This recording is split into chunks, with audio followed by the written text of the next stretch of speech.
Hello hi guys. അപ്പം നമ്മുടെ മക്കൾക്കൊക്കെ ബീട്രൂട്ടും ക്യാരറ്റും കഴിക്കാത്തത് ഇങ്ങനെ ഒന്ന് വെച്ച് നോക്കുക നിങ്ങൾ. അതായത് ബീട്രൂട്ടും ക്യാരറ്റും ഇങ്ങനെ ഒന്ന് വെക്കുക. ഇങ്ങനെയും ഒന്ന് ചെയ്ത് നോക്കാമല്ലോ. അപ്പം ബീട്രൂട്ടും ക്യാരറ്റും കുനുകുനാന്ന് കൈകൊണ്ട് തന്നെ അരിഞ്ഞിരുന്ന ഒരു ടേസ്റ്റ് നമ്മൾ കട്ടിംഗ് ബോർഡിൽ കിട്ടില്ല അല്ലേ.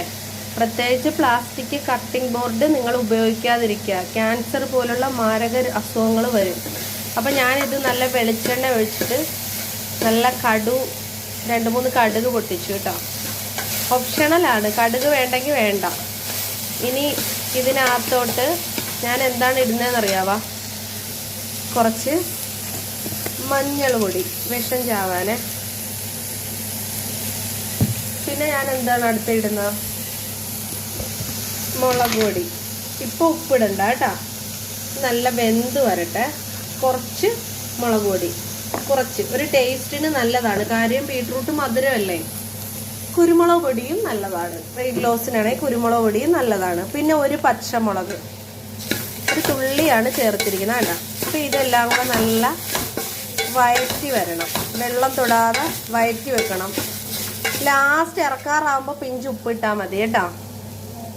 വെള്ളം തൊടാതെ നല്ല വഴറ്റി ഇങ്ങനെ നമ്മൾ എന്ത് ചെയ്യണം? ഇത് മൂടി വെക്കണം.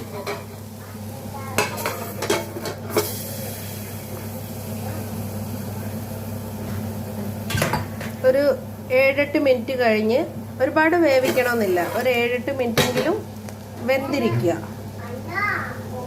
ഒരു നുള്ളി കൈവെള്ളം തളിക്കുന്നത് നല്ലതാണ്. കൈവെള്ളം, ഇത് ബീട്രൂട്ട് അരിഞ്ഞ പാത്രമാണ്, അതിൻ്റെ ഗുണം നഷ്ടപ്പെടുത്തണ്ട.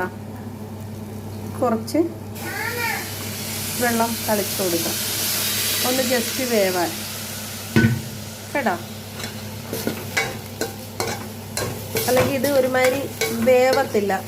മിക്കവരും ബീട്രൂട്ട് വയ്ക്കുമ്പോൾ ഒരു ടേസ്റ്റ് കാണത്തില്ല. അപ്പോൾ ഇങ്ങനെ ഒന്ന് ചെയ്ത് നോക്കുക. വീഡിയോ ഇഷ്ടമായാലൊന്ന് ഷെയർ ചെയ്ത് ലൈക്ക് ചെയ്ത് സബ്സ്ക്രൈബ് ചെയ്യുക. സ്വല്പം കഴിഞ്ഞതിന് ശേഷം ഒരു പിഞ്ച് ഉപ്പിടുക. എല്ലാ അസുഖക്കാർക്കും കഴിക്കാൻ പറ്റിയ ഒന്നാണ്.